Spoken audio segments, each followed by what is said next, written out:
Bonjour, bonjour à tous. Shalom, shalom à tous les enfants d'Élohim. Béni soit ton nom, Adonai, notre roi, notre Père.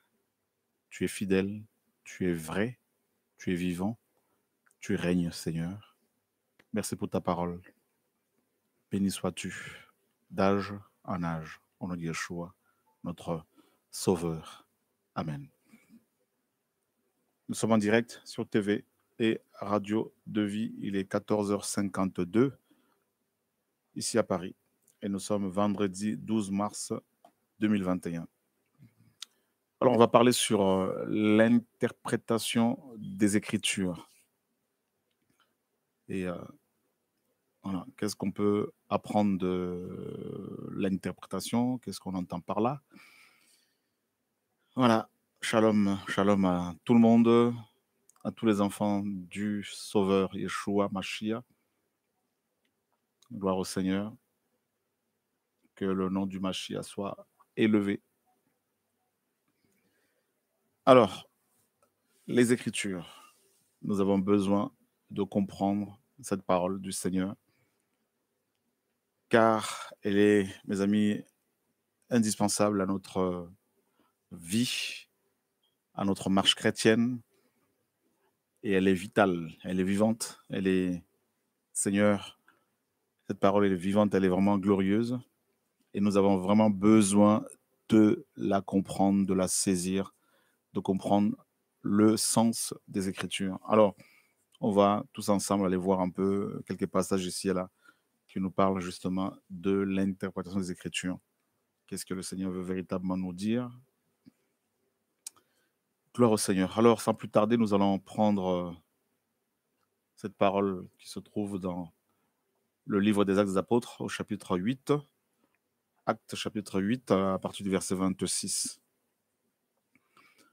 Or, un ange du Seigneur parla à Philippos en disant, lève-toi et va vers le midi sur le chemin qui descend de Jérusalem à Gaza, celui qui est désert. Et s'étant levé, il s'en alla. Et voici un homme éthiopien, un eunuque, un grand ministre de Candace, la reine des Éthiopiens et responsable de tous ses trésors, était venu à Jérusalem pour adorer, sans retourner assis dans son char et lisait le prophète Yeshaya. Mais l'Esprit dit à Philippos, avance et joins-toi à ce char. Et Philippos y étant accouru, il entendit lisant le prophète Yeshaya et il lui dit, comprends-tu vraiment ce que tu lis? Mais il lui dit, comment donc le pourrais-je si personne ne me guide? Et il pria Philippos de monter et de s'asseoir avec lui. Et le passage de l'écriture qu'il lisait était celui-ci. Il a été mené comme une brebis à la boucherie et comme un agneau muet devant celui qui le tond. Ainsi, il n'ouvre pas sa bouche. Dans son humiliation, son jugement a été ôté. Mais sa génération, qui la racontera? Car sa vie est ôtée de la terre. Et l'eunuque, prenant la parole, dit à Philippos, je te prie, de qui est-ce que le prophète dit cela? Est-ce de lui-même ou de quelqu'un d'autre? Et Philippos, ouvrant sa bouche et commençant par cette écriture, lui annonça l'évangile de Yehoshua. Voilà, frères et sœurs. Et le verset 37 nous dit, mais comme ils allaient par le chemin, ils arrivèrent à une eau, et l'eunuque dit, voici de l'eau. Qu'est-ce qui empêche que je ne sois baptisé? Et Philippos se dit, si tu crois de tout ton cœur, c'est légal. Et répondant, il dit, je crois qu'il y ait Oshua Mashiach et le fils d'Élohim. Et il ordonna d'arrêter le char. Et ils descendirent tous les deux dans l'eau, Philippos et l'eunuque, et il le baptisa. Mais quand ils furent remontés de l'eau, l'Esprit du Seigneur enleva Philippos, et l'eunuque ne le vit plus, car il continua son chemin tout joyeux. Mais Philippos se trouva dans Azote, et en passant, il évangélisait toutes les villes jusqu'à ce qu'il vint à Césarée. Alors, c'est une belle histoire que tout le monde, pratiquement, en tout cas, beaucoup de chrétiens connaissent. Il est question de cet homme africain, un Éthiopien, un noir, qui sortait de l'Afrique chaque année pour aller à Jérusalem, pour adorer. Mais il n'avait pas le droit, bien sûr, d'entrer dans le temple parce cet homme n'était pas, il était peut-être pas juif, hein, donc on ne sait pas. En tout cas, et, euh, seuls les juifs avaient, n'est-ce pas, particulièrement la tribu de Lévi avait accès au temple et seuls les prêtres avaient accès au lieu saint et le grand prêtre, une fois par an, au lieu très saint. En tout cas, cet homme, on ne sait pas vraiment s'il était juif ou pas, mais en tout cas, il allait chaque année à Jérusalem pour adorer. Alors, on va constater quelque chose ici, plusieurs choses. Et la première chose que nous constatons, c'est que cet homme ne comprenait pas la parole qu'il lisait. Il avait le rouleau du prophète Yeshaya, Ésaïe, qu'il lisait depuis des années, mais ne comprenait pas le message qui était contenu, que contenait ce rouleau. Vous vous rendez compte, frères et sœurs, et c'est le cas de beaucoup de chrétiens qui lisent la parole du Seigneur, qui ont cet amour pour la vérité, mais ne comprennent pas les choses qu'ils lisent. Et, euh, et cet homme, mes amis, parce qu'il ne comprenait pas les Écritures, ben, il passait tous les jours devant cette eau et n'avait pas compris qu'il fallait passer par les eaux du baptême. Mais comme il ne comprenait pas les Écritures, ben, il ne pouvait pas se faire baptiser. Mais il était sincère dans sa démarche. Il allait chaque année à Jérusalem pour adorer. Et ce jour-là, le Seigneur a permis à ce que Philippos lui vienne en aide. Voyez? Et c'est un ange que le Seigneur va envoyer pour dire à Philippos, approche-toi de ce char, parle à cet homme. Alors, une question ici, frères et sœurs. Pourquoi l'ange en question n'est-il pas parti lui-même expliquer la parole à l'eunuque éthiopien? Ben, c'est simple. Parce que la parole nous dit, le Seigneur a confié cette charge aux humains, à toi et à moi. Quelle grâce, frères et sœurs. Voilà pourquoi il faut vraiment faire attention quand des gens viennent vous voir pour vous dire que un ange est venu les voir pour leur enseigner la parole. Il faut vraiment faire attention parce que les Écritures nous disent que la prédication de l'Évangile a été confiée aux humains que nous sommes. D'accord? Il faut bien le souligner. C'est important de le souligner. Donc, vous qui aimez le Seigneur, vous qui êtes lecteur de la Bible, vous qui suivez le Seigneur, vous devez comprendre cette vérité-là. Parce que beaucoup de gens viennent avec des révélations, des visions, des soi-disant anges qui leur sont apparus pour leur enseigner la parole du Seigneur. Frères, sœurs, et j'insiste, ce sont des humains comme vous et moi que le Seigneur a mandatés pour prêcher l'évangile, pour enseigner la parole. Donc c'est vraiment capital, c'est vraiment important de le souligner, d'accord? Et l'apôtre Pierre nous dit que les anges désirent même plonger leur regard dans l'évangile quand nous enseignons, en fait. Des anges même découvrent des choses aussi. Ça peut vous choquer, mais la parole nous dit que les anges désirent plonger leur regard. Regardez, on peut prendre ce passage-là. Voyez. Alors, on va aller tous ensemble prendre la parole du Seigneur. Voilà. Hop, on prend l'abîme. Alors, on va prendre quel passage? On va prendre 1 Pierre, chapitre 1er. Regardez. Verset 10. C'est au sujet de ce salut que les prophètes qui ont prophétisé concernant la grâce qui est en vous ont investigué et recherché, cherchant pour quel temps et quelles circonstances indiquait l'esprit du Mashiach qui était en eux et qui affirmait d'avance les souffrances du Mashiach et les gloires dont elles seraient suivies. Verset 12. Il leur fut révélé que ce n'était pas pour eux-mêmes, mais pour nous qu'ils administraient ces choses qui maintenant vous ont été annoncées par le moyen de ceux qui ont prêché l'évangile par le Saint-Esprit envoyé du ciel et dans lesquels les anges désirent regarder avec la tête penchée en avant. Voyez? Donc c'est terrible. Donc on voit que les anges, mes amis, désirent plonger leur regard, hein, regarder la tête penchée en avant. Plonger leur regard où? Ben, dans les choses que nous annonçons, les choses que nous administrons, que les apôtres ont administré, que les prophètes avant eux, Ésaïe, tout ça, ont administré. Et l'auteur de cette lettre, c'est-à-dire Pierre, a reçu du Seigneur que les prophètes d'avant la grâce, c'est-à-dire du premier prophète jusqu'au dernier, et Malachie, prophète de la loi, et ont désiré avoir des précisions sur les révélations qu'ils recevaient sur le Mashiach, sur sa mort et sa résurrection. Et mais on leur a dit que ce n'était pas pour eux, que ces choses étaient cachées et elles devaient être révélées aux apôtres de l'agneau. Voilà, et à nous tous, mes amis, quelle grâce. Donc vous avez bien vu que et, la prédication de l'évangile a été confiée aux humains. Voilà pourquoi c'est à Philippos que le Seigneur va demander d'aller parler à l'eunuque éthiopien et non à un ange. Autre chose pour votre information, donc cet enseignement va vraiment nous permettre de comprendre certaines choses hein, et de ne pas euh, nous faire manipuler. Voilà. Nous sommes dans le livre des Actes des Apôtres, chapitre 10. Actes des Apôtres, chapitre 10. Actes. Hop là, c'est ici. Alors, vous connaissez tous l'histoire de Cornelius, hein, ou Corneille. Alors, regardez, verset 1er.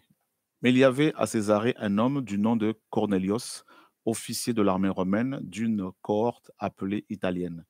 Il était pieux et craignant Elohim avec toute sa famille. Il faisait aussi beaucoup d'aumônes au peuple et priait Elohim continuellement.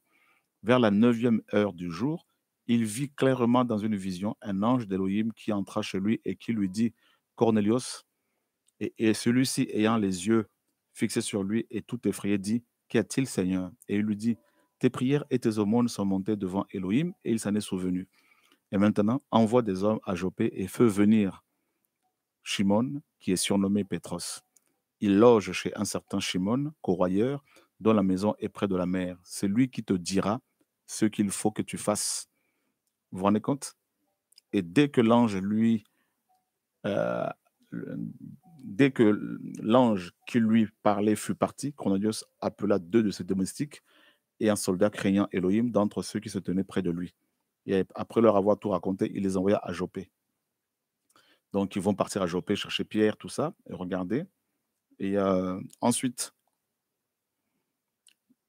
toujours dans Actes chapitre 10, et, euh, et là, Pierre, bien sûr, reçoit l'ordre du Seigneur d'aller effectivement chez Cornelius, pour lui annoncer l'évangile. Et, euh, et là, regardez, nous sommes dans Acte 10, verset 24. Et ils arrivèrent à Césarée le jour suivant. Cornelius les attendait et avait invité ses parents et ses amis intimes. Mais lorsque Pétros entra, Cornelius vint à sa rencontre, tomba à ses pieds et l'adora. Mais Pétros le relevant, lui disant, lève-toi, moi aussi je suis un être humain. Hein, je suis un être humain. Et s'entretenant avec lui, il entra et trouva beaucoup de personnes assemblées. Et il leur dit, vous savez qu'il est criminel pour un homme juif de se lier avec un étranger ou d'aller chez lui. Mais Elohim m'a montré que je ne devais pas appeler, que je ne devais appeler aucun être humain souillé ou impur. C'est pourquoi, ayant été appelé, je suis venu sans contradiction. Je m'informe donc pour quel motif vous m'avez fait appeler.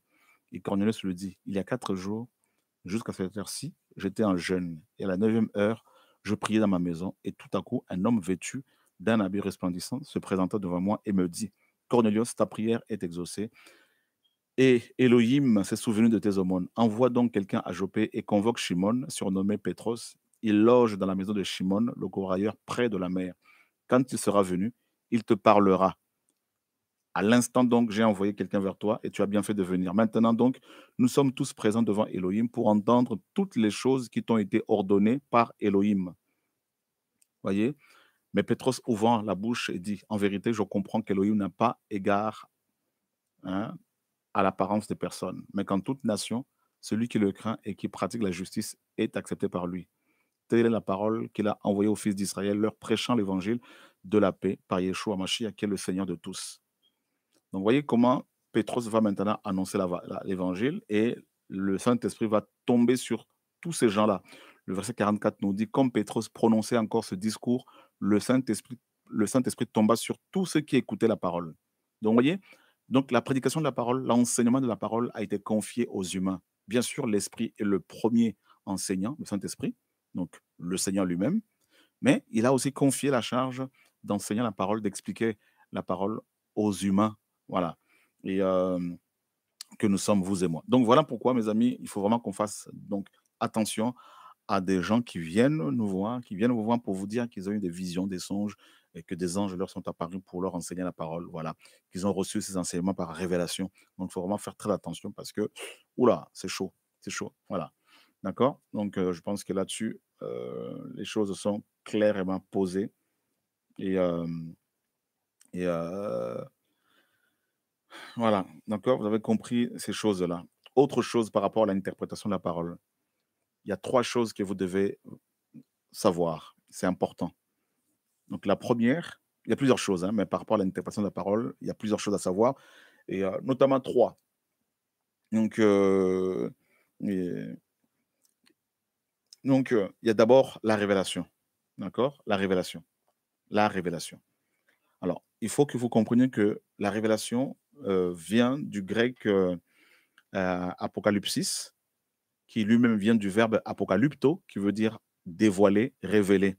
Et apocalypsis veut dire simplement révélation, action d'ôter le voile. Donc la révélation, ça, c'est la parole.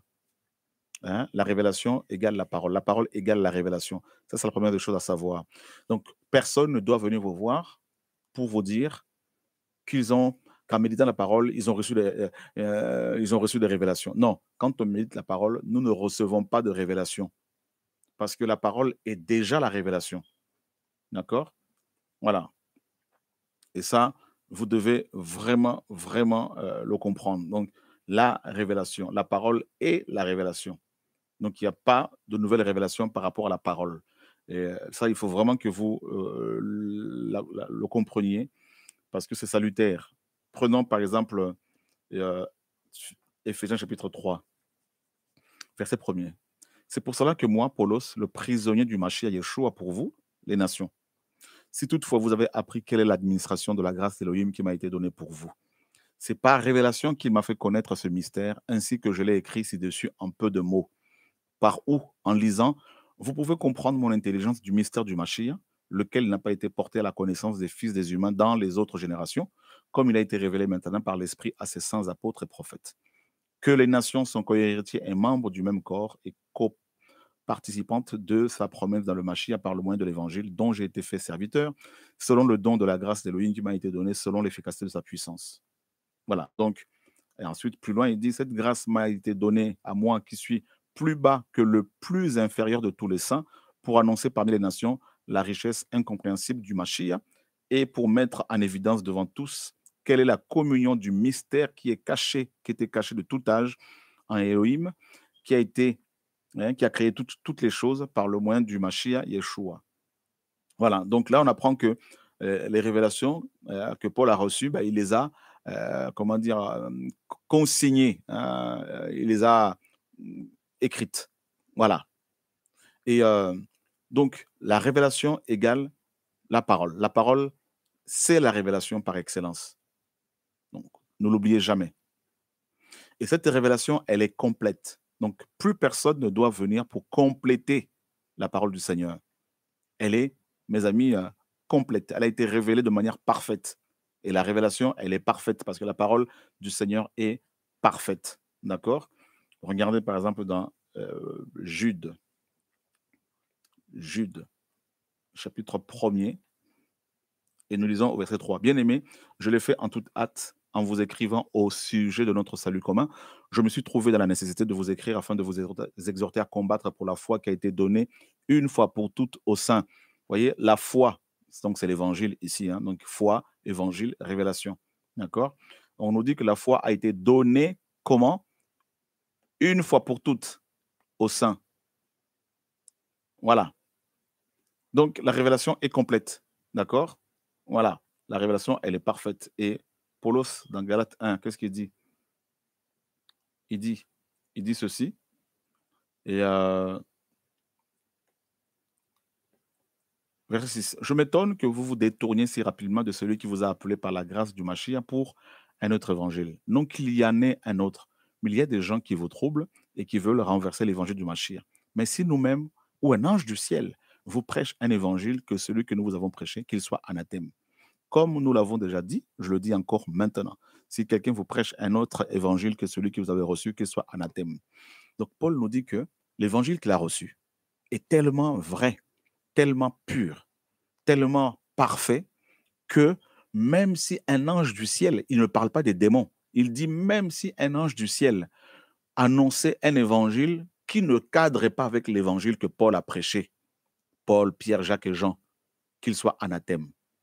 Et regardez, frères et sœurs, donc là, nous restons sur la révélation. Donc là, c'est quand même terrible. Donc, ça veut dire que quelqu'un qui vient vous voir avec un message de la part d'un ange qui contredirait la Bible, vous devez automatiquement le rejeter. Automatiquement. Automatiquement. D'accord? C'est important de le souligner.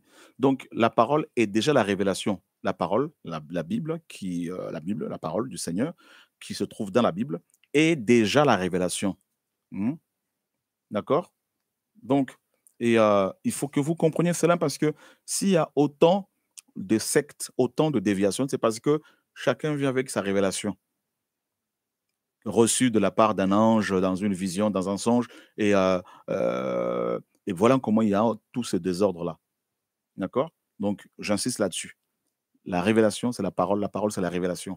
Et elle est parfaite, elle a été donnée parfaitement. Et l'apôtre Paul dit que si un ange, même un ange du ciel, nous annoncer un évangile que lui, Paul, n'a pas prêché, que Pierre n'a pas prêché, eh ben, qu'il soit tout simplement anathème. Donc, il ne faut même pas tergiverser, réfléchir, il faut automatiquement refuser ces gens-là. Et là, regardez ce que Paul dit, effectivement. Et alors, nous sommes dans 1 Corinthiens chapitre 15. Regardez. Il dit, or, je vous fais connaître, frères, l'évangile que je vous ai annoncé, que vous avez aussi reçu, dans lequel vous demeurez ferme et par le moyen duquel vous êtes sauvés, si vous retenez la parole que je vous ai annoncée, à moins que vous n'ayez cru en vain, car je vous ai livré en premier lieu ce que j'avais aussi reçu. Ce que j'avais aussi reçu, que Machia est mort pour nos péchés selon les Écritures, et qu'il a été enseveli et qu'il est ressuscité le troisième jour selon les Écritures, et qu'il est apparu à Képhas et ensuite aux 12. Ensuite, il est apparu à plus de 500 frères à la fois, dont la plupart demeurent encore à présent, mais dont quelques-uns aussi se sont endormis. Ensuite, il est apparu à Jacob et ensuite à tous les apôtres. Mais en tout dernier lieu, il m'est apparu à moi aussi comme à un avorton, car je suis le plus petit des apôtres et je ne suis pas digne d'être appelé apôtre parce que j'ai persécuté l'assemblée d'Élohim. Mais par la grâce d'Élohim, je suis ce que je suis et sa grâce envers moi n'a pas été vaine, mais je travaillais plus que tous, toutefois non pas moi, mais la grâce d'Élohim qui est avec moi. Ainsi donc, ça c'est voilà le verset ici là, ainsi donc que ce soit moi, que ce soit eux, voilà ce que nous prêchons et vous l'avez cru ainsi. Donc l'apôtre Paul dit que l'évangile concernant l'évangile sur la mort, la parole sur la mort et la résurrection de Yeshua, donc c'est ça l'évangile à la croix, a été prêché non pas seulement par lui, Paul, mais aussi par les autres apôtres, Pierre, Jacques, tout ça, Jacob, voyez. Donc voilà pourquoi il dit que si un ange apportait une révélation contredisant celle donnée, apportée par les apôtres, ben, cet ange doit être rejeté, même si c'est un ange du ciel. Hein? Vous voyez, frères et sœurs? Donc, par rapport à l'interprétation, il faut vraiment comprendre que la parole que vous avez entre vos mains, c'est elle, la révélation. Voilà. La deuxième chose à savoir, c'est comment dire, l'inspiration. La parole nous dit dans Timothée 3,16 hein, que toute écriture est inspirée d'Élohim. Toute écriture est inspirée d'Élohim. Hein. L'inspiration, c'est la parole qui a été insufflée. Hein. Ça, c'est le moyen que le Seigneur va utiliser pour nous communiquer la parole, la révélation. Voilà. Toute écriture est inspirée d'Élohim. Donc, c'est important de le comprendre. Donc, il y a la révélation qui est la parole et il y a l'inspiration. L'inspiration, c'est le moyen que le Seigneur a utilisé pour nous communiquer cette révélation. D'accord? C'est important de le souligner. Voilà. Alors, nous sommes là, dans 2 Timothée. Ah, Seigneur, merci pour ta parole. Alors, on va aller voir dans 2 Timothée,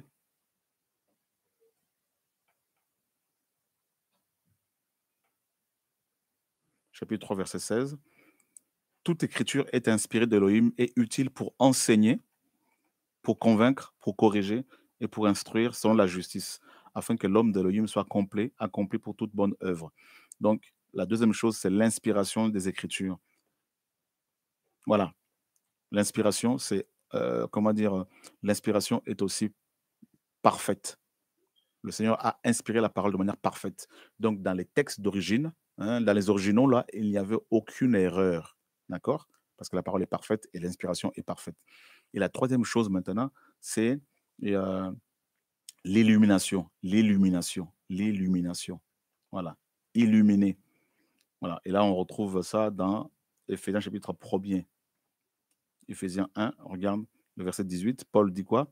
Qu'il illumine les yeux de votre intelligence afin que vous sachiez quelle est l'espérance de sa vocation et quelle est la richesse de la gloire de son héritage dans les saints et quelle est l'excellente grandeur de sa puissance envers nous qui croyons selon l'efficacité de la puissance de sa force souveraine qu'il a déployée avec efficacité en Machia quand il a ressuscité d'entre les morts et qu'il a fait asseoir à sa droite dans les lieux célestes au-dessus de toute principauté, autorité et puissance et seigneurie et au-dessus de tout nom qui se nomme, non seulement dans l'âge présent, mais aussi dans celui qui est à venir. Donc là, il parle de l'illumination. Donc, qui l'illumine?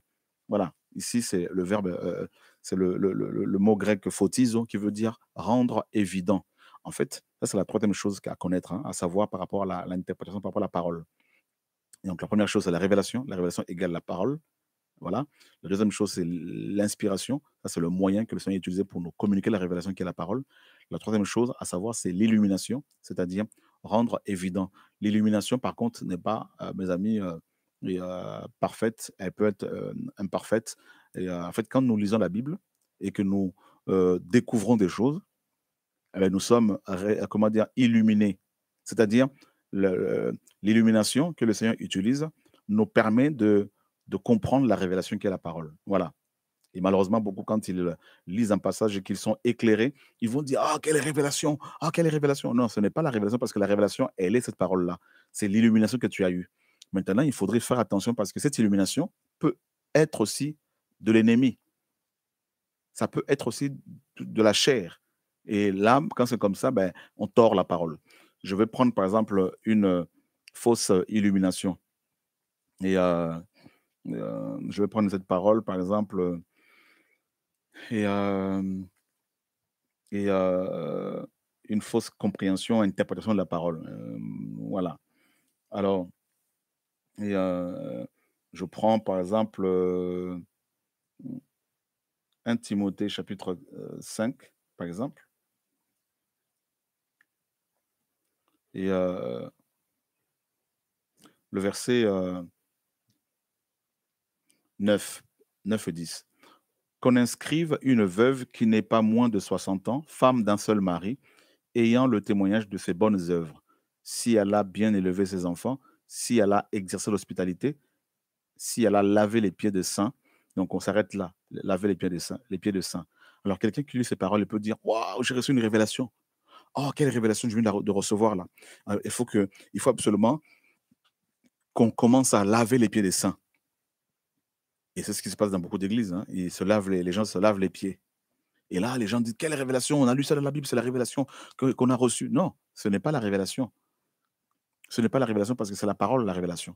Et là, maintenant, tu as eu une fausse illumination parce que, ne tenant pas compte du contexte historique, hein, et culturel, et là, bah, tu comprends mal cette parole et tu l'appliques aujourd'hui alors que, c'est pas ce que les apôtres avaient enseigné. Vous voyez? Je vais prendre, des exemples simples pour que vous compreniez. Donc il y a 3 choses principales à savoir par rapport à la parole, par rapport à l'interprétation. Il y en a plusieurs, hein, mais par rapport à l'enseignement d'aujourd'hui, il y a 3 choses à savoir. Il y en a plusieurs autres. Donc vous avez la parole qui est la révélation. Vous avez l'inspiration, ça c'est le moyen utilisé pour nous communiquer la révélation qui est la parole. Il y a ensuite l'illumination qui est en fait, le comment dire? Qui rend évidente la révélation. L'illumination rend évidente la parole. Donc on comprend la parole avec l'illumination quand on lit Et le Seigneur nous permet de comprendre la révélation. Ça s'appelle l'illumination. Voilà pourquoi Paul priait pour que le Seigneur illumine les yeux des saints pour comprendre sa volonté. D'accord. Maintenant, l'illumination, elle peut être imparfaite. Voilà pourquoi elle doit être, mes amis, soumise à la parole du Seigneur et aussi aux uns aux autres parce qu'on peut se tromper. Par exemple, celui qui lit ce passage, il peut se dire: «Oh et là, c'est une révélation et je dois commencer à laver les pieds des saints», alors que c'est faux, regardez. Et pourquoi Paul ici a demandé à ce que les veuves, heu, pour à l'époque, pour être reconnues en tant que veuves et exercer l'hospitalité, regardez bien, il, met, l'hospitalité à côté du lavage des pieds. Mais parce que c'est simple et à l'époque de la Bible, les routes étaient, très sales et poussiéreuses. Alors et les gens à l'époque portaient essentiellement des sandales. Donc il était nécessaire de se laver les pieds en entrant dans une maison, vous voyez? Parce que les pieds se salissaient et si vous prenez par exemple cette parole dans le livre de Genèse 18 par exemple, regardez. Yahweh lui apparut dans les plaines de Mamré, comme il était assis à la porte pendant la chaleur du jour. Il leva les yeux et regarda, et voici 3 hommes se tenaient devant lui. Quand il les vit, il courut devant eux depuis la porte de sa tente et se prosterna à terre. Il dit: «Seigneur, s'il te plaît, si je trouve grâce à tes yeux, ne passe pas, s'il te plaît, loin de ton serviteur. Qu'on prenne, s'il vous plaît, un peu d'eau et lavez-vous, hein, et lavez vos pieds et reposez-vous sous un arbre». Donc, vous voyez bien, Abraham, qu'est-ce qu'il va faire? Il va exercer l'hospitalité, hein, il va tout de suite proposer de l'eau pour que ces hommes se lavent les pieds. Vous voyez? Donc c'était, comment dire? Une manière d'accueillir, c'était un signe d'hospitalité, tout simplement, premièrement. Et deuxièmement, le lavage de pieds était aussi, comment dire? Un travail, dans certains cas, confié, par exemple, aux esclaves. Voilà. Par exemple, dans l'Antiquité, lorsqu'un maître de maison rentrait chez lui, son esclave devait naturellement lui laver les pieds. Voilà. Par exemple, si vous prenez, on va prendre 1 Samuel chapitre 25, le verset 41. 1 Samuel 25, 41. Alors, nous sommes dans 1 Samuel 25, 41. 1 Samuel 25, 41. Regardez. Alors elle se leva et se prosterna la face contre terre et dit: «Voici ta servante sera à ton service, afin de laver les pieds de serviteurs de mon Seigneur». Alors elle se leva et se prosterna la face contre terre et dit: «Voici ta servante sera à ton service, afin de laver les pieds de serviteurs de mon Seigneur». Donc ça, c'est Abigail, hein, qui était devenue la femme de David, qui a proposé cela à David. Donc elle a demandé à David, elle lui a dit: «Je veux être juste avec vous pour laver tout le temps les pieds de tes serviteurs». Donc c'était aussi une tâche confiée aux esclaves. Voyez? Voilà. Et c'était aussi en même temps un signe et comment dire? D'amitié, d'amour. Et donc aujourd'hui, cette pratique, n'est plus d'actualité. Voilà, voilà. Donc vous voyez? Et donc pour comprendre la parole aussi, il faut tenir compte, non seulement des 3 premières choses que je vous ai, énoncées, donc révélation qui est la parole, l'inspiration qui est le moyen utilisé pour communiquer la révélation qui est la parole et l'illumination qui rend évidente la parole. Donc ces 3 choses-là, mais il y a aussi les contextes, contexte historique par exemple, contexte aussi, linguistique, donc il y a aussi les langues utilisées pour communiquer cette révélation, notamment l'hébreu, le grec, koiné comme on dit, c'est-à-dire un grec, du commun peuple, hein, voilà. Et pour, des livres de Matthieu à Apocalypse, bien que heu, nous réalisons de plus en plus que, beaucoup de livres de Matthieu à Apocalypse étaient écrits aussi en hébreu, voilà. Et il y a aussi une partie, des livres, hein, quelques, passages bibliques qui sont, écrits, en araméen. Voilà. Donc c'est aussi important pour ceux qui le peuvent, pourquoi pas de faire des recherches, pour, maîtriser, pour apprendre un peu de ces langues-là. Et mais c'est des langues mortes, hein, voilà. L'hébreu moderne n'a rien avec l'hébreu biblique, voilà. Donc bah, il y a des outils, que vous pouvez trouver ici et là pour aller voir l'étymologie de mots en hébreu, en grec, en araméen, tout ça. Voilà, que le Seigneur soit béni. Donc, il y a aussi l'histoire, les peuples à qui, certains livres étaient destinés, par exemple, les Corinthiens. Qui étaient les Corinthiens, par exemple? C'était les Grecs. Alors, quelles étaient leurs mœurs, tout ça et leur histoire, leurs coutumes, leurs traditions. C'est toujours important de comprendre l'histoire, de connaître l'histoire de ces peuples. Voilà et il y a un autre passage, par exemple, heu que vous lisez à chaque fois, que nous lisons dans la parole et par exemple, dans Luc chapitre 28, chapitre 18, verset 25 et voilà, regardez. Là, on rentre maintenant dans les contextes, hein, contexte historique, linguistique, culturel, tout ça, hein, la culture, contexte culturel, tout ça. Alors Luc chapitre 18, verset 25. Luc 18, 25. Regardez, le Seigneur dit quoi? Il dit: «Car il est plus facile à un chameau de passer par le trou d'une aiguille qu'à un riche d'entrer dans le royaume d'Élohim». Voilà.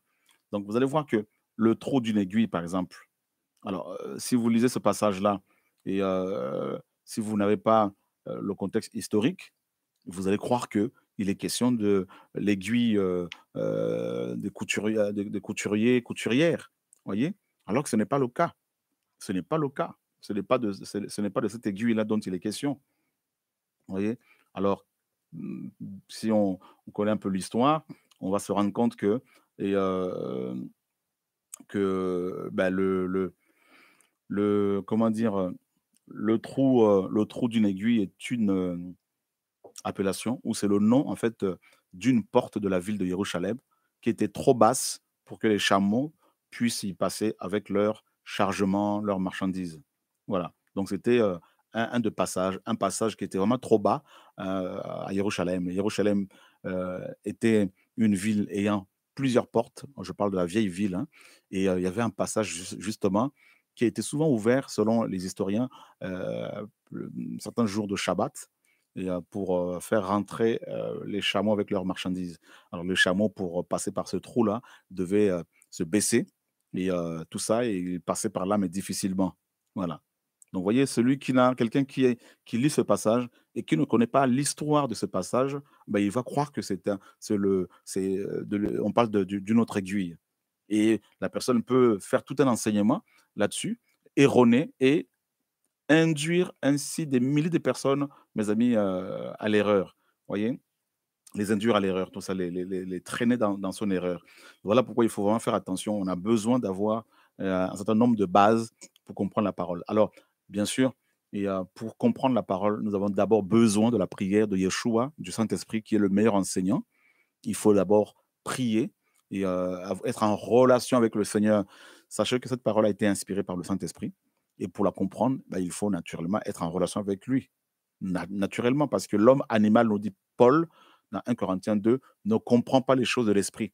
Vous pouvez avoir bac plus 40, bac plus 100, bac plus je ne sais pas combien, et ne pas comprendre la parole. Vous pouvez facilement lire cette parole, comme l'eunuque éthiopien qui était ministre, hein, ministre, donc un homme certainement qui avait beaucoup étudié, qui savait lire. Tout ça, c'était un grand homme, mais pourtant il ne comprenait pas ce qu'il lisait. Mais il lisait l'hébreu, mais il ne comprenait pas ce qu'il lisait. Vous vous rendez compte? Donc vous n'allez pas comprendre la parole parce que vous parlez correctement le français, parce que c'est un français, parce que vous parlez correctement l'arabe, parce que votre Bible est traduite en arabe, ou en anglais parce que vous parlez l'anglais, tout ça. Pas du tout. Vous allez comprendre la parole d'abord parce que l'esprit qui est vie, l'esprit de vie, qui est la vie, qui a la vie, est celui qui a inspiré cette parole. Et le Seigneur dit dans Jean 6, mes paroles sont esprit et vie. Donc, il faut d'abord que vous ayez le Saint-Esprit avec vous pour pouvoir comprendre la parole. Sans la parole, sans le Saint-Esprit, même si vous avez, vous maîtrisez tous les contextes, hein, historiques, linguistiques, tout ça, vous n'allez pas comprendre cette parole-là. Regardez par exemple les pharisiens, ils parlaient l'hébreu. Ils parlaient l'hébreu, l'araméen, le grec et tout, pour la plupart en tout cas et ils connaissaient l'histoire juive et l'histoire grecque, mais ils sont passés à côté de la parole, de la révélation. Pourquoi? De Yeshua. Ils l'ont crucifié. Mais parce qu'ils ne croyaient pas Moshe, parce qu'ils étaient incrédules, parce qu'ils n'avaient pas le Saint-Esprit. Et le Seigneur, regardez ce qu'il leur dit. Il dit quelque chose de fort ici, dans Jean chapitre 5 aux pharisiens. Jean chapitre 5. Alors, je crois que c'est le verset 39, regardez. Il dit, vous sondez les Écritures parce que vous pensez avoir en elles la vie éternelle. Et ce sont elles qui rendent témoignage de moi. Mais vous ne voulez pas venir à moi pour avoir la vie. Je ne reçois pas ma gloire des humains, mais je sais que vous n'avez pas l'amour d'Élohim en vous. Voyez, je suis venu au nom de mon Père et vous ne me recevez pas. Si un autre vient en son propre nom, vous le recevrez. Comment pouvez-vous croire, vous qui recevez votre gloire les uns des autres et qui ne cherchez pas la gloire qui vient d'Élohim seul? Ne pensez pas que ce soit moi qui vous accuserai devant le Père. Celui qui vous accuse, c'est Moshe en qui vous espérez. Car si vous croyez Moshe, vous croiriez aussi en moi, car il a écrit sur moi. Mais si vous ne croyez pas à ces écrits, comment croirez-vous aussi à mes paroles? Vous voyez bien que ces gens parlaient l'hébreu, connaissaient l'histoire hein, juive, romaine, grecque et tout, mais ils n'ont pas compris la parole. Pourtant, c'était des gens lettrés, des intellos. Donc, pour comprendre la parole, il faut avoir le Saint-Esprit d'abord. Et ensuite, dans la prière, vous cherchez la compréhension de la prière et le Seigneur va vous aider. Et il peut aussi utiliser des hommes comme vous et moi pour vous expliquer un certain nombre de choses. Oui, ça arrive et c'est biblique. Regardez dans Actes chapitre 18, par exemple. Acte 18, au verset 24. Mais un certain juif du nom d'Apollos, originaire d'Alexandrie, homme éloquent et puissant dans les Écritures, vint à Éphèse. Donc on présente, mes amis, Apollos qui était un homme éloquent, il parlait très bien, il était puissant dans les Écritures, donc il connaissait les Écritures. Hein. Il avait été instruit dans la voie du Seigneur et, bouillant de chaleur de l'esprit, il annonçait et enseignait avec précision ce qui concerne Yahushua, bien qu'il ne connaisse que le baptême de Yohanan. Il commença donc à parler avec assurance dans la synagogue. Et quand Aquilas et Priscilla l'eurent entendu, ils le prirent avec eux et lui exposèrent plus exactement la voix d'Élohim. Et comme il voulait passer en Achaïe, les frères écrivirent aux disciples et les exhortèrent à le recevoir. Quand il fut arrivé, il aida beaucoup ceux qui avaient cru par le moyen de la grâce, car il réfutait avec véhémence les Juifs en public, démontrant par les Écritures que le Mashiach, c'est Yehoshua. Waouh, frères et sœurs. Cet homme il connaissait la parole, mais un couple va l'écouter, un couple de chrétiens, et ce couple va le prendre à part, va lui exposer plus exactement, plus profondément le message de l'évangile. Oui, donc il y a des frères et sœurs, hein, même des femmes, qui ont reçu cet appel aussi pour pouvoir aussi, mes amis, expliquer certaines choses à d'autres. Voilà. Et ensuite, ces personnes, une fois éclairées, elles vont à leur tour aussi aider les autres. C'est comme ça, en fait. Donc, c'est pour vous dire simplement que oui, le Saint-Esprit nous enseigne tous les jours, il n'y a pas de problème. Toutes les bases. Hein. Donc, on n'a pas besoin d'un homme pour nous dire que voler est un péché. L'Esprit qui habite en nous nous l'enseigne automatiquement. Mais il y a d'autres choses. Le Seigneur, il passe par des hommes comme vous et moi, parce que nous faisons partie de son corps, hein, le corps de Christ, pour les expliquer à d'autres. Voilà.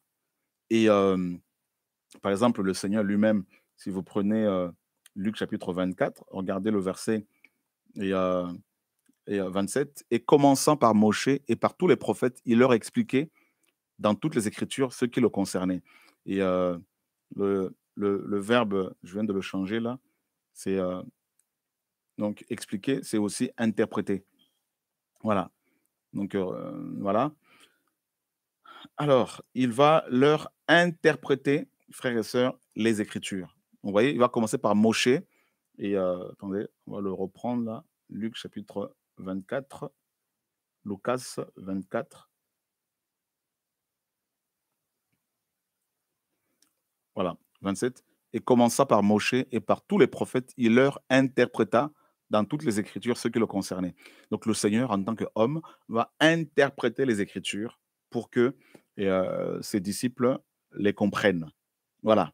Vous voyez, frères et sœurs, donc ça arrive que le Seigneur utilise des hommes et des femmes pour interpréter la parole, pour expliquer la parole à d'autres. Voilà pourquoi le Seigneur a établi les prophètes, les apôtres, les prophètes, les docteurs, les évangélistes, les pasteurs pour l'équipement des saints, selon la parole. Voilà. Mais maintenant, je dis bien les bases de la parole, tout ce qui est sanctification, sainteté, les fruits de l'esprit, quoi. Toutes les vertus, hein, mes amis célestes, sanctification, sainteté, justice, ça, ce sont des choses que le Seigneur nous enseigne le jour de notre conversion. L'esprit qui habite en nous nous enseigne tous les jours. Et en méditant la parole, en la lisant, en la méditant, l'esprit nous enseigne. Maintenant, il y a d'autres choses. Le Seigneur va utiliser d'autres frères et sœurs pour nous les enseigner Et parce qu'il a établi aussi des enseignants, des prédicateurs, tout ça là. Donc nous sommes tous prédicateurs, attention, en tant que chrétiens, mais nous ne sommes pas tous enseignants. D'accord? Voilà pourquoi, frères et sœurs, il faut vraiment faire attention parce que ce n'est pas parce que vous savez où se trouve Matthieu, Luc, Jean que vous avez, que vous n'avez pas besoin aussi de partager la parole avec d'autres frères et sœurs et de poser des questions pour comprendre un peu certaines choses. Voilà. Donc il y a des contextes à tenir, à respecter, contexte historique, voilà, linguistique, culturel, il y a la culture, voilà, et aussi du peuple, hein. Par exemple, quand Paul parle à Timothée des documos, et par exemple, dans 2 Timothée chapitre 2, quand il lui dit, attendez, je veux le lire, et parce qu'en lisant l'histoire, hein, grecque, en travaillant l'histoire, on apprend beaucoup aussi, on comprend aussi beaucoup certaines paroles et tout. Et donc nous sommes dans 2 Timothée, donc c'est ici, chapitre 2 au verset logiquement 15. Voilà. Paulos dit à Timothée, regardez, il dit: «Efforce-toi de te présenter approuvé devant Elohim, un ouvrier qui n'a pas à rougir ou avoir honte, qui enseigne correctement la parole de vérité». Voilà. Alors, il lui demande de s'efforcer pour se présenter approuvé, hein, devant Elohim. Alors ici, le participe passé approuvé vient du grec dokimos, d'accord? Voilà. Donc c'est un participe passé, hein, qui vient du grec dokimos. Et alors il faut comprendre que du temps de Paul, les systèmes bancaires actuels n'existaient pas. Bien sûr, il n'y avait pas de banques telles que nous le connaissons, voilà. Et toutes les monnaies à l'époque étaient en métal. Et pour obtenir les pièces de monnaie, ce métal était fondu et versé dans des moules, et après le démoulage, il était nécessaire d'enlever les bavures.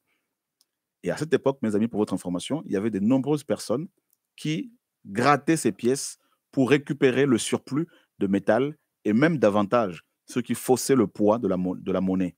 Face à ce problème, de nombreuses lois furent promulguées à Athènes, hein, pour éradiquer la pratique du rognage des pièces en circulation.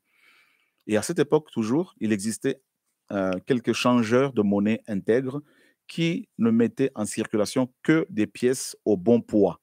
Et on appelait ces personnes des documos, ce qui signifie éprouver ou encore approuver. Et l'apôtre Paul, quand il demande, en fait, il va demander littéralement à Timothée qui était métis, hein, il était métis, son père était grec et sa mère était juive. Et Timothée connaissait l'histoire des documos, c'est-à-dire des défenseurs ou des changeurs de monnaie intègres. Et maintenant, Paul va en fait parler à Timothée de manière allégorique, en fait. Il va symbolique. Il va lui dire, il va lui faire comprendre quelque chose de clair et de simple que je vais vous expliquer. En fait, c'est comme si, enfin, c'est même pas comme si Paul faisait comprendre à Timothée, voilà, tu connais l'histoire de Documos, toi qui es aussi à moitié grec, et maintenant Paul lui dit, euh, la fausse monnaie, les monnaies qui étaient rognées, euh, ces monnaies représentaient les fausses doctrines. Et les monnaies qui n'étaient pas rognées, hein, qui n'étaient pas grattées, tout ça, et qui étaient intactes, ces monnaies-là, la vraie monnaie, c'était les bonnes ou la saine doctrine. Donc les fausses monnaies représentaient les fausses doctrines, la bonne monnaie, la saine doctrine.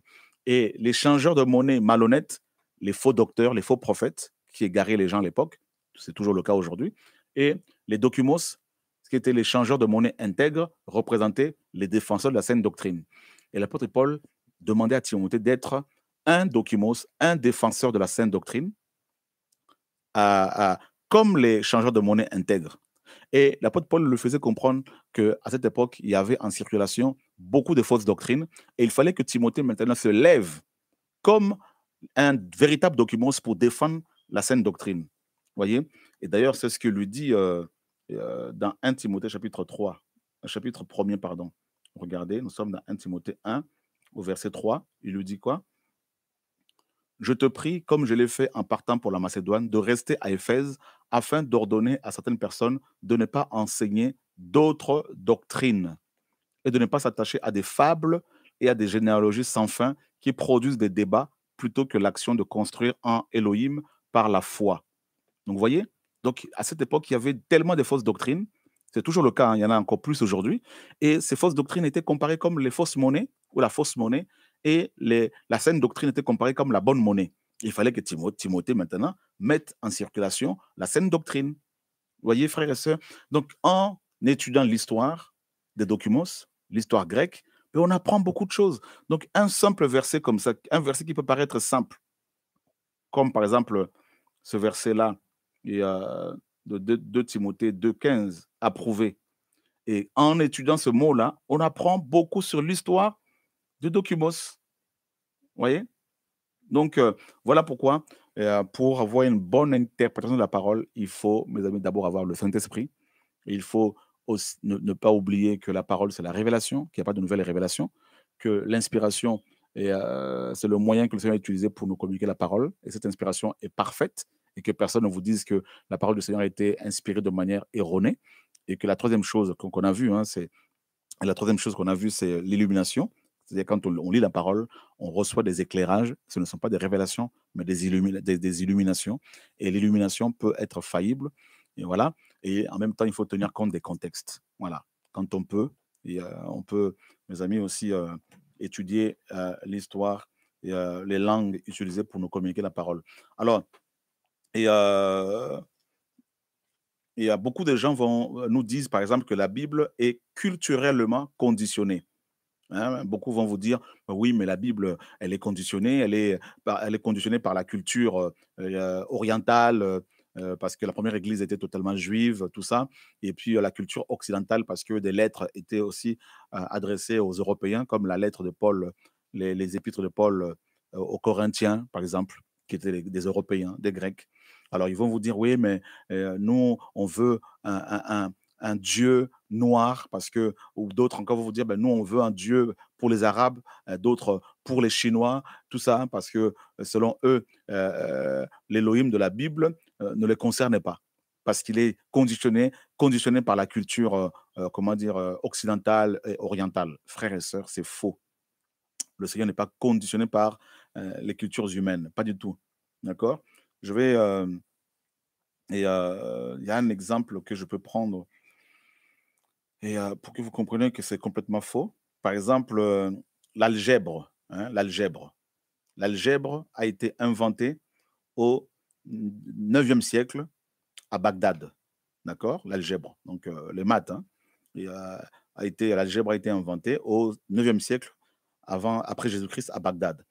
Est-ce que parce que l'algèbre a été inventée à Bagdad, qu'elle ne concerne que ceux qui habitent, mes amis, en Irak? Hein?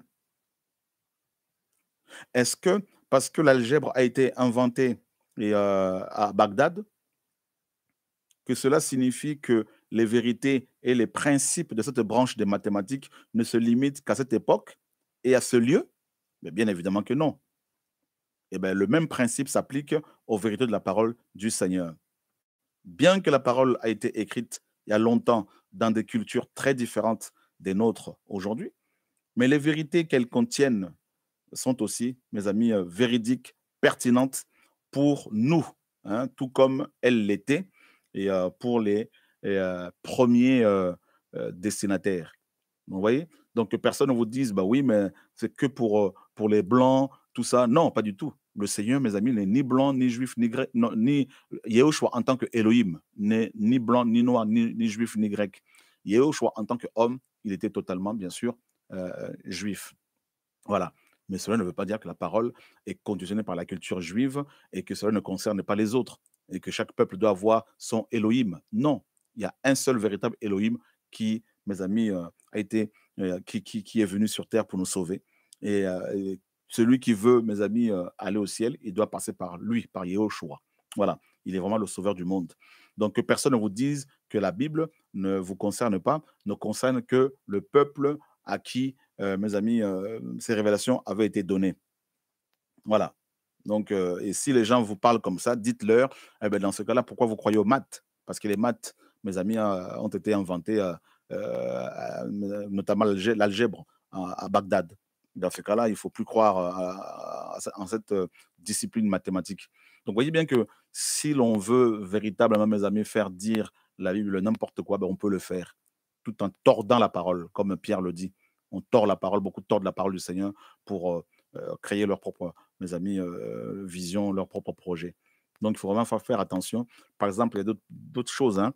Vous avez des gens qui vont vous dire qu'il faut payer la dîme parce que c'est écrit dans la Bible. Bah oui, mais c'est écrit. Mais ce n'est plus le temps de la dîme parce que les données ont changé, parce que le Seigneur a tout accompli. Aujourd'hui, nous sommes son temple. Voyez, il y a des pasteurs qui vont vous dire, par exemple, de construire des temples pour le Seigneur. Mais nous sommes, nous, le temple du Saint-Esprit. Et ils vont utiliser des passages où Salomon avait construit le temple. Mais ça, c'était à l'époque de Salomon.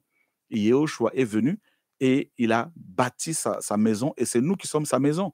Donc, vous voyez, à cause de la mauvaise interprétation de la parole, des gens vont vous faire n'importe quoi et vous allez les faire parce qu'ils vont vous dire c'est écrit et vous allez vérifier que c'est écrit. Mais oui, mais c'était à un autre temps, tel que la pratique de la dîme, tel que les constructions de temples. Tout ça, c'était à l'époque, mes amis, de Salomon. C'est fini tout ça. Voilà pourquoi, pour ne pas vous faire avoir, vous devez toujours, mes amis, aller voir le Seigneur pour lui demander dans la prière et aussi vérifier si Paul a enseigné cela, parce que c'est eux qui ont reçu, mes amis, l'enseignement qui est indispensable à notre salut. Regardez pour finir, et nous sommes dans Éphésiens chapitre 2 au verset 20. L'apôtre Paul dit ceci: ayant été édifié sur le fondement des apôtres et des prophètes, et Yehoshua Mashiach lui-même étant la pierre angulaire. Donc, il faut toujours vous dire ce qu'on m'enseigne là, par le pasteur de l'assemblée où je vais, par tel prophète, tel apôtre. Est-ce que Paul l'a enseigné? Est-ce que Pierre l'a enseigné? Est-ce que Jacques l'a enseigné? Posez-vous toujours cette question-là. Voilà pourquoi Paul a dit personne ne doit vous enseigner autre chose que ce que nous vous avons enseigné. D'accord? Paul a-t-il enseigné la dîme? Non. Paul a-t-il enseigné la construction de bâtiments? Non. Paul a-t-il enseigné l'ordination des pasteurs? Non. Paul a-t-il enseigné le dimanche comme étant le jour du Seigneur? Non. Paul a-t-il enseigné la bénédiction nuptiale, le fait qu'un pasteur bénisse le mariage? Non. Paul a-t-il dit que le pasteur est le chef de l'église locale? Non. La tête de l'église locale? Non. Paul a-t-il enseigné qu'un pasteur est le pasteur principal de l'église où il exerce? Non. Paul a-t-il dit que, mes amis, un homme doit épouser plusieurs femmes? Non. Paul a-t-il enseigné que l'on doit se marier, divorcer et se remarier? Non. Paul a-t-il enseigné, mes amis, la Trinité? Eh ben, ouais, ben non, Paul n'a pas enseigné la Trinité. Et Pierre l'a enseigné? Non. Mes amis, Jacques l'a enseigné? Non. Matthieu l'a enseigné? Non. Les 12 apôtres de l'agneau ont enseigné la Trinité? Ben non. Ben non. Alors, maintenant, vous devez vous dire, mais pourquoi alors toutes ces pratiques? Ben, ce sont, mes amis, les coutumes et les traditions d'hommes. Et malheureusement, souvent, notre interprétation de la parole est faussée par nos traditions, nos coutumes, notre culture, par les enseignements erronés qu'on a reçus. Alors, honnêtement, il faut approcher la Bible avec, mes amis, un cœur d'enfant pour demander au Seigneur d'avoir vraiment des éclairages pour ne pas être de nouveau pollué et au nom de Yehoshua Hamashiach. Tu vois, non? Et donc, vous voyez, le Seigneur, effectivement, ne contredit jamais sa parole. Et voilà. Et qu'est-ce que les apôtres ont enseigné? Ben, ils ont enseigné simplement. Ils ont enseigné, ben, voilà, regardez. Voilà, nous sommes dans Éphésiens 4.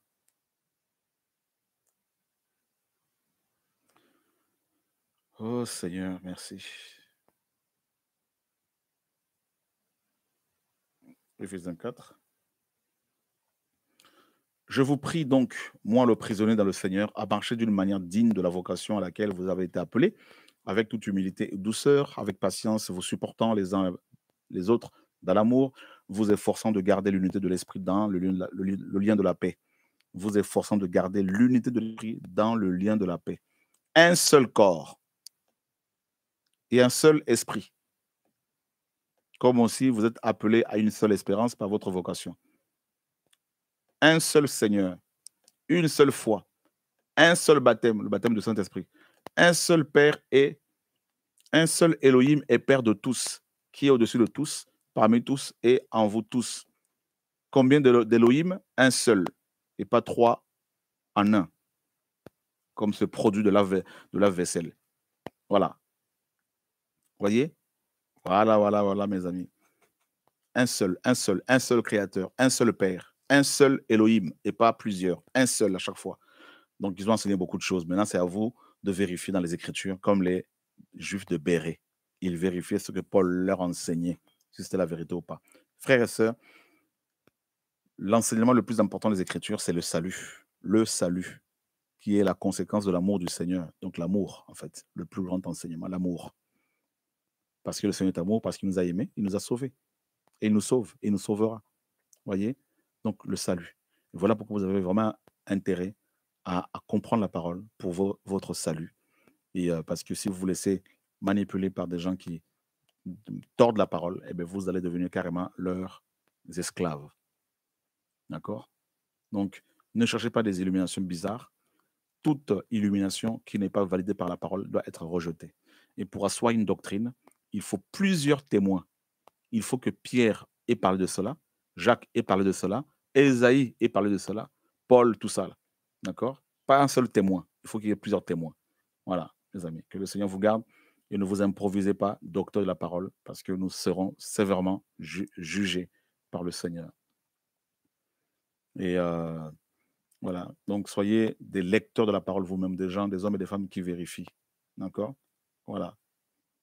Donc, que le Seigneur, au nom de Yeshua Hamashiach, et nous prions pour cette femme qui a fait un malaise. Et gloire au Seigneur. Mais voilà, nous avons Nathan qui dit le Seigneur m'a dit que la Trinité ne vient pas de lui sans passer par un homme. Saint-Esprit égale meilleur enseignant. Oui, tout à fait, on est d'accord. Le meilleur enseignant, c'est le Saint-Esprit. Donc, ça veut dire que nous, quand nous vous enseignons, quand les hommes vous enseignent, vous qui avez le Saint-Esprit, si vous êtes rempli de l'Esprit, vous aimez le Seigneur, ben l'Esprit va attester. Et tout enseignement que l'Esprit en vous n'atteste pas, eh ben, ne l'acceptez pas. Allez d'abord prier. Donc ça, on est d'accord.